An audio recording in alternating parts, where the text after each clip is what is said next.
Si Jack, oh, dalawa. May meeting kami today kay Jennifer.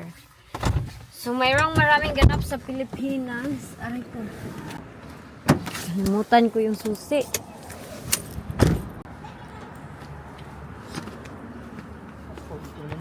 Huh?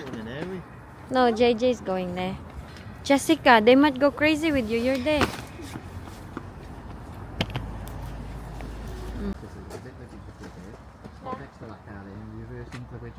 Okay. Dito. Kanang iba kami pag-meeting dito kay kami lahat. Pwede lang naman siya siguro or ako. Ayaw ko kasi magpunta na ako lang kay hindi ko maintindihan yung accent nila man minsan. Jack, Jack. Hello. Asa ka? Lag si Jack. Look at his face. Is this cherry blossom? Yeah. White. White cherry Some cherries blossom. have got cherries, fruits, and some don't, do they? Yeah. Some are just trees. Blossom. Yeah. But this one's white. Yeah. Oh, it's nice. Oh, beautiful, isn't it? Yeah. You should plant like that, honey. Yeah. But the pink one. They're nice lang, no? No, this one's more nice. The white, the pink. I think the white's nice. I like the white. I like the white. Nice tree, that. Dito na kami. Maaga man tayo. Oy, ano man tayo ang ating... Maybe next... Kind of no. Wait, don't step on the flowers lang. I know. I'm touching that. Jack. Jack. Jackie boy. Jackie Bucky. Agay. She's not behind? I was thinking she's behind. Yes. I was like, because when I'm teaching her, she's like, no, I'm not doing that again. Remember? So I was like, Jen, you have to read it because your classmates are all in that words. So she's okay. Hoy, don't go there. JJ. Mura na ko pirot. honey, my face. Is my face okay?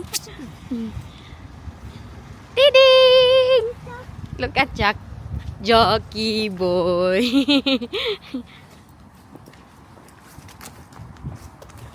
Dan, what happened? Let's tap the his head. You okay? Tapos na yung meeting. Hala. Na, can you open it?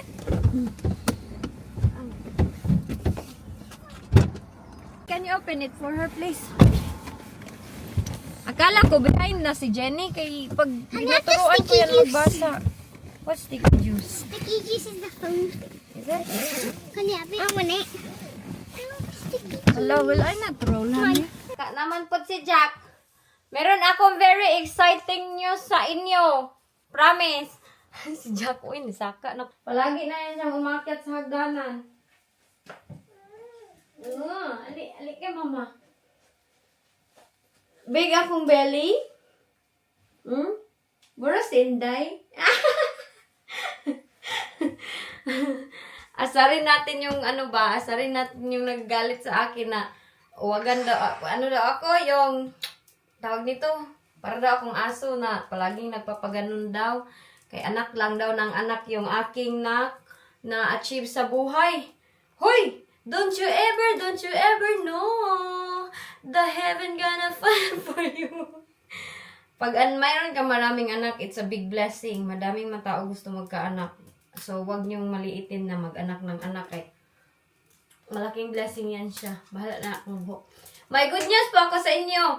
Mayroon akong cousin na nasa kulungan din and every time is nangingi siya sa akin, ate, pang-load, ganito, ganyan, mga problema niya sa mga money, mga financial.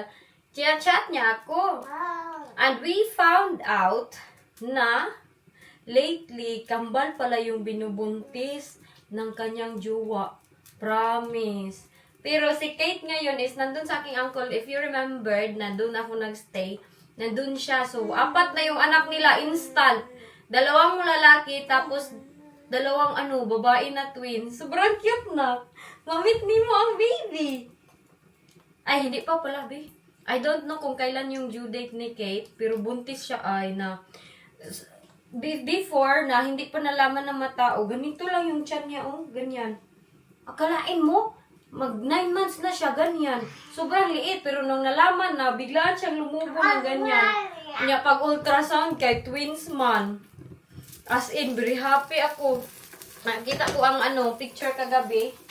Papakita ko sa inyo. Nag-upload kasi yung aking igagaw na ko ba? Nag-upload siya ng photos ng twins na baby. Ayan oh. Wag i-hide ko lang yung kanyang kuan ha kay nasa kulungan to siya pero nagpi-Facebook kay maano man yung ayan oh, twins. Kita nyo? Twins siya. Ano yan ni Jack? Yung unsa na ni Jack? Igagaw ba yan ni Jack? Oh, twin A, twin B. Promise! Para siya, sabi ko sa aking friend ba, kaya di ba may friend ako na twins din yung anak? Parang yung lugar nila kay anuhin, ng maraming twins. Hala, kabuling ka, dirty naman mo! Si Jack, maraming kalaro pagpunta ng Pilipinas, kaya nandun yun, di ba, yung anak ng aking kapatid, tapos yung dalawang kapatid ng twins, malalaki na, mga medyo mas malaki pa lang kay Jack, 1 and 4 months, mga ganun. Tapos mayroong 4, mayroong 3. Tapos si Kaden, 3 years old. So mag-enjoy na si Jack dito. Mamit ni mong cousin sa Philippines. Hopefully si Kate din, mamit ko kay never din kami nag-meet ni Kate. First time in the history namin magkita. So ano lang kami, Facebook, chat. Unya ana pag gina akong cousin, oh na, te, tulungan mo ko te, kay gipa, ano daw, may problema lagi daw. Niya nataranta rin daw ko kay buntis ba yung kanyang asawa no, nataranta ano nangyari? Sabi niya, ganito kasi te, ganyan. Joker kay na siya kay every first niyang chat sa akin, te, pahingi ako ng tibe, kape sa kulungan kay di ba wala silang libreng kape doon. So, kailangan nila bilhin. Binigyan ko siya ng 1,000 pesos. Oh, high-tech na, mayroong mga Gcash doon sa kulungan. Pagbigay ko ng 1,000, sabi ko sa kanya na, ibigay mo yung 500 kay Papa. So, hindi pa na hospital si Papa nun. Sabi ko sa kanya na, pa, ibigay mo sa kay Papa ang 500. Sabi niya, oo, te. Mayo kay among kuan ha. Mayo kay ang aming marites. Nagsabot kami, oo, te. Ganun siya sa akin. Agoy. Kay na, halata ko pala na pagka-hospital na ni Papa, nagtanong ako kay Papa, na-receive mo ba yung 500? Parang naka 2,000 siya sa akin. Nearly 2,000 yung nakuha niya sa akin. Mga 2 weeks lang. Kaya marami siyang mga alibay na. Ti, pang-load, ti, pang-apit, ti, pang-hay. Bakit man ito nagalit si Nonoy? Bakit nagalit ang baby ng bata ni Mama? Ay, gusto niya ang baso. We will get a clean glass. Unya, nang nakulong na si Papa, doon ko na nalaman na hindi niya pala binigay yung binibigay ko na money kay Papa. Yun, binigyan ko siya ng 500. Tapos, next time, te, nasira yung rice cooker, tulungan mo ako, te, ganito. Ang dami nga niyang alibay, no? Sabi ko, ikaw, i-reels na yun, tika, ilagay, tika sa Facebook, ha? Sabi niya, okay lang, totoo naman. Bangag yun, bangag. Kaya, sabi na po niya sa akin, pagkailang may sulat si Uncle. Ang sulat doon is, hello dong, please tell Ate ER. Kay ER, tawag nila sa akin na, nagkasakit ako, lumpo na, need ng money pang medicine. Pagka-receive ko noon, sobrang galit ko. Sabi ko, dati, binigyan ko yan siya ng money, 5,000 din niya binili ng medicine. Hala, kay hindi man pala si Papa ang nagsulat noon. Siya lang pala. Na-found out ko lahat-lahat nung nasa hospital na si Papa. Kahit nasa hospital kasi Papa, mayroon mo siyang jail guard, pero nakakausap namin siya kay mayroon siyang cellphone. Ang cellphone ni Papa, binili ko din yan sa kanya kay nabuboard na siya. Mababait daw yung kanyang mga jail guard. Bawal ba yan sana mag-cellphone si Papa? Kay hindi pa ba siya laya. Nasa kulungan pa rin siya, pero nasa hospital pa rin siya. Meron pala yung mga pulis doon na nagbabantay sa kanya every day, every night. So yun na, halata ako. Sabi ko, pinagalitan ko. Ikaw ha, wala kang respeto ha sa akin ha. Mabait ako sa'yo ha. Ka nang giilad ko nimo ha. Kanang gawing Tagalog, mag-ilad. Nangayo siya ko sa ilo. Sabi niya, usurete, kasi, kanang gusto ko lang maging okay yung relationship ninyo ni Uncle. Sabi ko, relationship, tapos mayroong money na alam ko kasi, wala, halaka. Ganun siya. So, natatawa na lang ako sa kanya. Hindi ko siya tinitake seriously, kaya alam ko kasi na bored siya ba doon sa prisuhan, sa kulungan. So, happy ako sa kanya. Congrats ako. 2, 4 na. Maawa ako sa kanyang juwa kay Kuan. 4 na yung anak nila niya. Siya lang nag-aalaga. Kay yung kasing ko, nandun man sa kulungan niya. Paano man yan siya matulungan mag-alaga ng bibi? Agay. Agay nga. Saan naman na? Uy.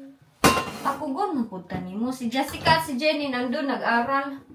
So, ayun. Excited ako mamit silang lahat. Sa mga nagsabi na drawing lang daw yung pag-uwi ko ng Pilipinas, abangan nyo na lang. Uy, abangan mo na lang Kuan. Kana sino yan siya? Uy, nasa baba. Nakikita nyo yan siya. Matanda na siya. Analisa yung pangalan niya. Pangit siya ang ugali niya. Betapay. Pangit. Pangit kaya siya ugali. Meron akong next video. Awayan natin sa Analisa. Tingnan nyo dati yung comments niya. Lahat ng mga comments niya, puro pangit niya. Dati mabait yan siya sa akin. Iwan ko na ano man yan siya. Uy, dati magsisis yan siya sa akin. Ang bait ko sa kanya. Magsisis din ako sa kanya. Ngayon, bitaw, galit na galit siya sa akin. Hindi ko alam kung saan yan nabikil yung kanyang utak. Uy, iwan ko na. Unsa, Analisa, wala na kay medicine? Wala na siguro yan sa medicine dyan.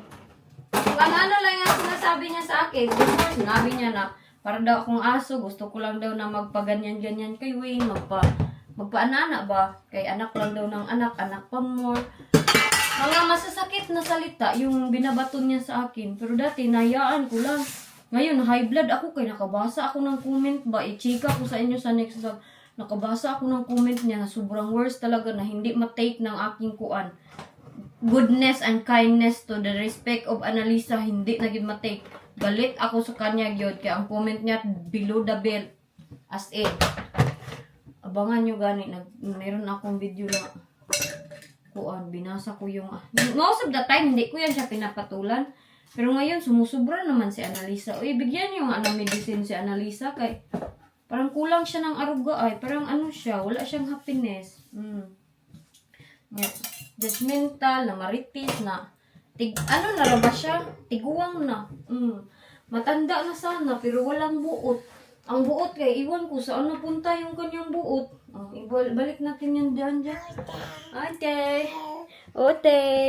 Balik namin to ni Jack sa kanyang kainan kay magkain to siya ng mashed potato. Yan lang yung kakainin niya for today. Naglaba pala ako. Pasensyaan niyo yung background ko kay Agay! Na ayaw niya magpa-video.